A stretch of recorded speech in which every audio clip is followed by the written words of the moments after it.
Hello,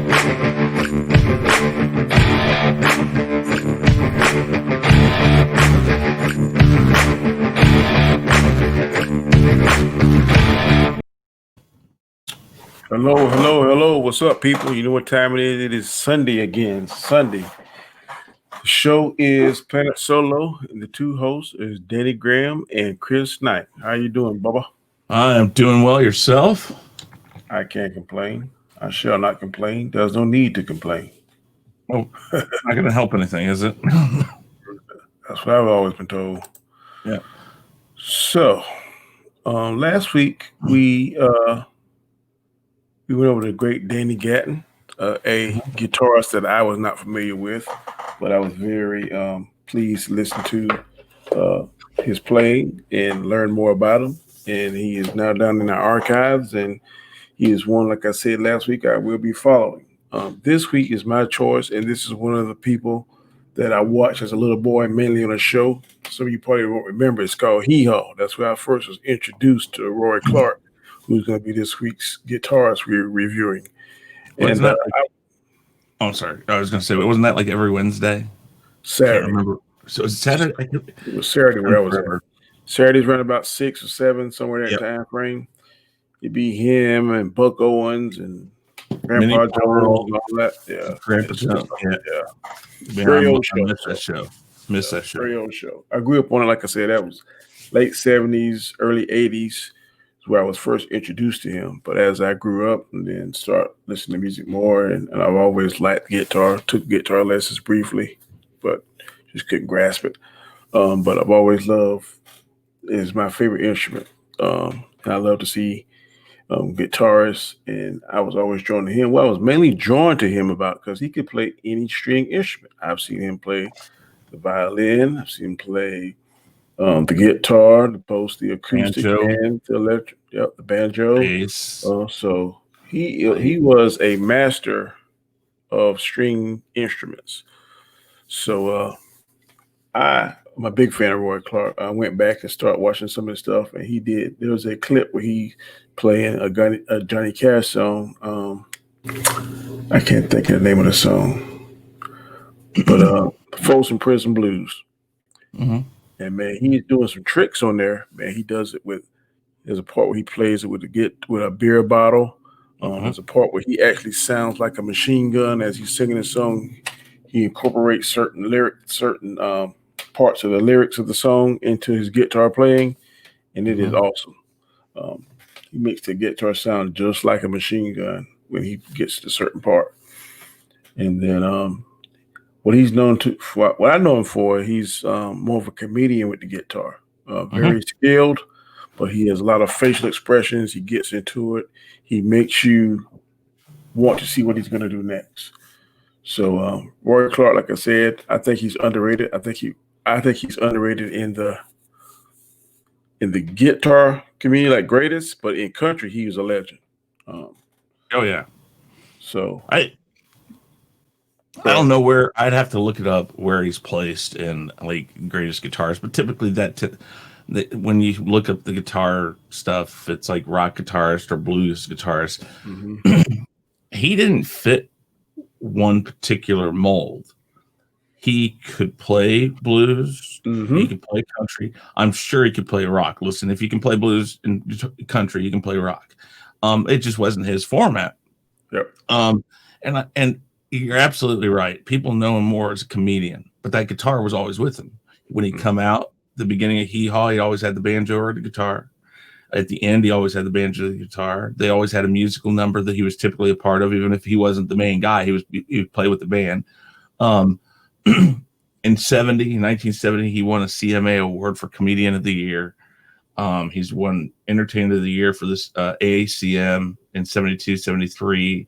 Entertainer of the Year for the CMAs in 73. Instrumental Group of the Year with Buck Trent in 75 and 76 for the CMA. Instrumentalist of the Year in the CMAs in 77, 78, and 80. And in 82, he won a Grammy Award for Best Country Instrumental Performance for his recording of Alabama Jubilee. This guy was accomplished.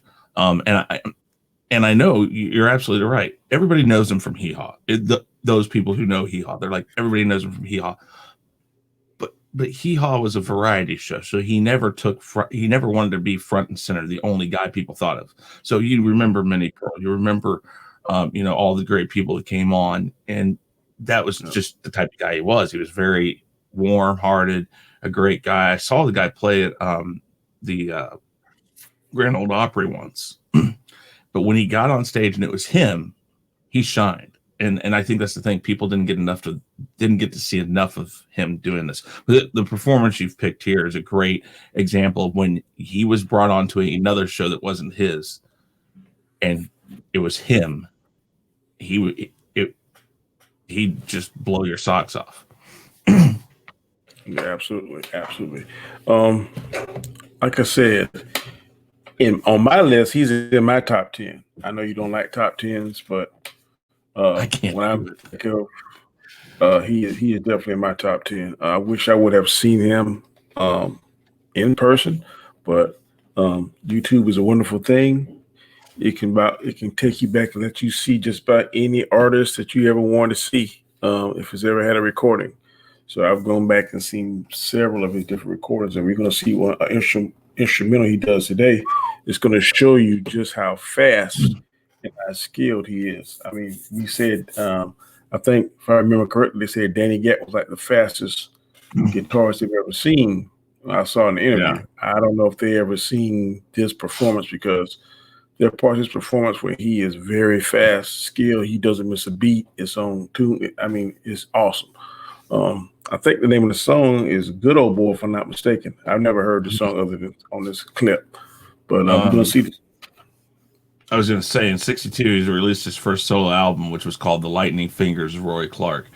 And by 1970, by the early 70s, he was the highest paid country music star in the United States, earning $7 million, which in today's money, or in 2019, that money was worth $46 million. Yes. I mean, this guy, Roy Clark, was a beast. If you are a lover of guitars and guitar players, please look him up. He's my brother. We go back and forth, and he was like, Roy Clark. I said, just look at this clip we're about to watch, and then tell me. He saw it, and he was like, yeah, you're right. So without further ado, this is going to be a variety show. I'm not sure what year it was, but Johnny Cash is going to introduce Roy Clark, and then he's going to do an instrumental, and it's going to knock your socks off. Yeah, this is off the variety show Johnny Cash and Friends. So, I'm not the kind of fellow that likes to pin labels on people, because usually the labels are not accurate, to put somebody in a bag and try to keep them there.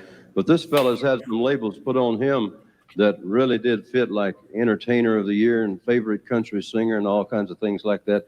I'd like to add another one, too. Good Old Boy. Ladies and gentlemen, my friend Roy Clark.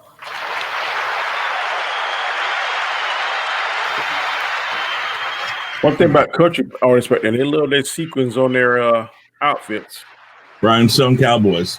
It's a little low.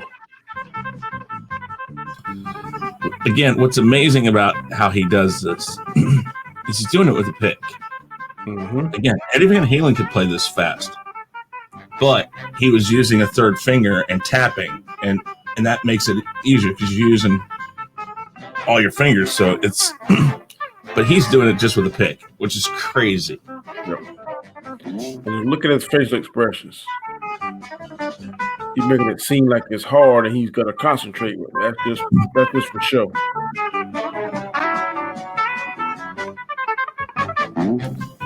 And what's funny is in this clip, because we've watched this before, but in this clip, he goes faster. Yep. Yeah, this is already fast. This is smoking. I know. Oh, yeah. He's going to go even faster, like you said, by another 30 or 45 seconds. It's crazy. Look at his face, like he's really concentrating, and this is like a piece of cake to him.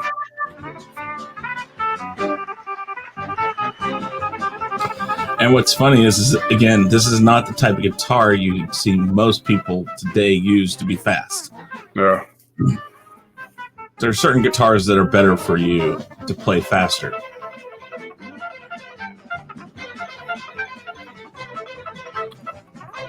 It's a little low, Chris. Can you give it a little bit more volume? Yeah, you can.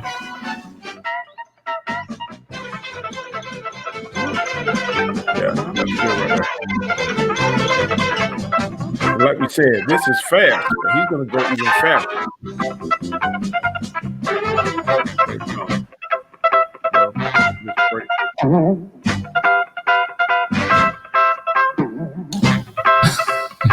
And again, he's doing the sounds without a whammy bar or anything like that. Yep. And it's very difficult to play up that high, Look at especially his face, chords like man. he's doing. The sounds are kind of mimicking his facial expression. Yeah. Now here where he's gonna pick up even Yep. faster.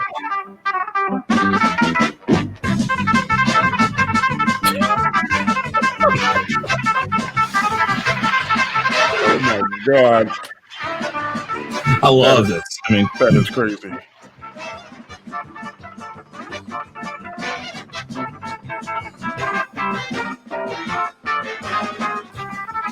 I mean, Break it down. He gonna put that little bluesy in at the end.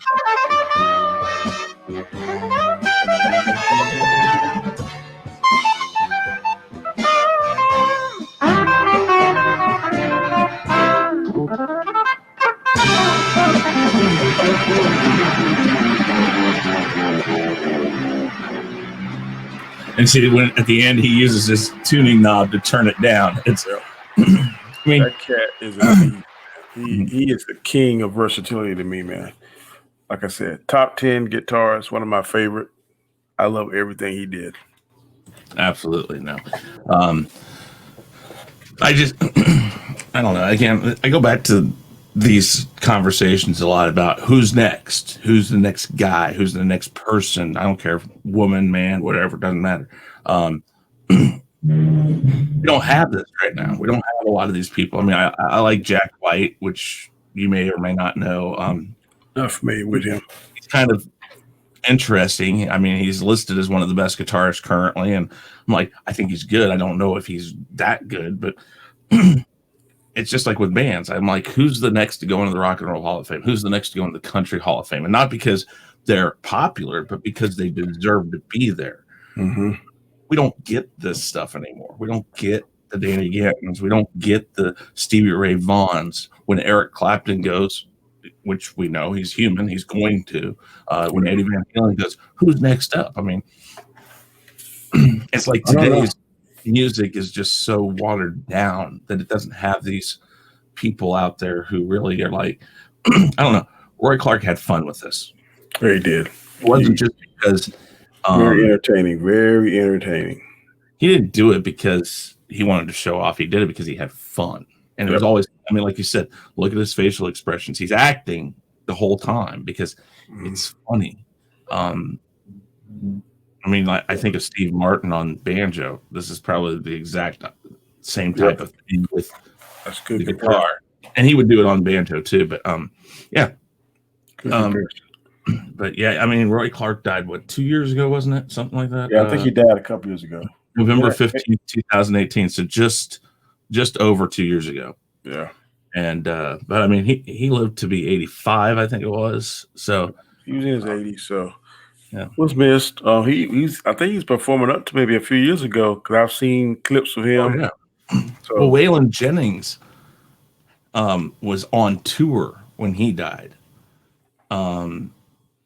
And he had to cancel his last 2 or 3 shows, and then he just died. I think he came here and died 2 or 3 weeks later, and I got to see him that show, and I was like, I've seen him, but you never know when these guys are gone. So it's really good to do stuff like this where we can show people. yeah. And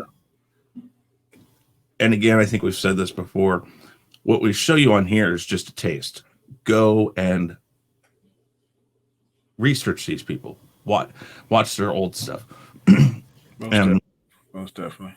And just because you may not be into country Yeah. doesn't mean you can't look up, Roy Clark guitar solo, Roy Clark this, Roy Clark. You don't have to look up the country stuff he did. You can just look up what he did instrumentally, and you get to see what he was. We both love music, and well, I don't know about your favorite, but guitar is my favorite instrument. So I don't care what genre it is. If you're skilled at it and if you can master it, then I applaud you. because I think it's just an awesome skill set to have, awesome talent to have. So that is one of the main driving forces why we even do this show, just to, like you say, to bring light to some of those guitarists that are familiar and mostly those who aren't familiar. So, Indeed. Roy Clark, hats off to you, bro. You were one of the best. Well, For sure. Another show in the books. If you haven't seen this show before, please subscribe to my show and also to Chris's show. Other than this, the Planet Solo is our show we do together on Sundays. But also, we have other shows out there floating around. He has the Real Review 3000. That is his baby. Also, we are partners in the Chaotic Conversation and all that good stuff. He has a show, The Rule of Three. I have a show, The Chaotic Conversation. Our third partner in crime, Anzo, has Chaos List. So please subscribe to our shows. Please make sure you hit the notification bell. When you hit the notification bell, you'll be notified on any and all of our content. So until next time, we thank you for your support. We hope to see you back. I'm not sure next week is going to be Chris's turn to showcase a guitar. So I don't know whether he had a chance to pick one yet or not. But no, I have not. We'll figure it out this week. Yeah, we alternate back and forth in between. But until then, thanks for your support. See you next week. Peace.